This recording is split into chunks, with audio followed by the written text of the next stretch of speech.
کہ عرض کرنا چاہوں گا، حضرت سیدنا امام حسن رضی اللہ عنہ ایک مرتبہ چند مہمانوں کے ساتھ کھانا کھا رہے تھے۔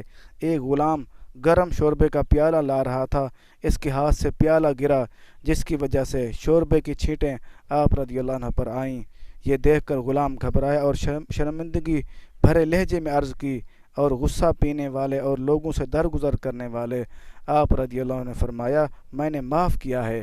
پھر غلام نے عرض کی، اور نیک لوگوں سے اللہ تعالیٰ محبت فرماتا ہے، تو آپ رضی اللہ عنہ نے فرمایا، میں نے تجھے اللہ پاک کی رضا کے لیے آزاد کر دیا ہے۔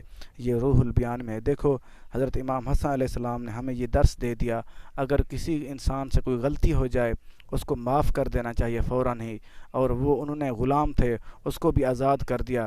ہمیں بھی چاہیے آج کے بعد اس چیز پہ غور کر لینا چاہیے، اگر ہم سے کسی کی غلطی ہو گئی ہے ہم اس کو فوراً ہی معاف کریں، اگر کسی کے ساتھ ہم نے زیادتی کی ہے اس سے جا کر معافی مانگیں اور وہ بھی معاف فرما دے گا۔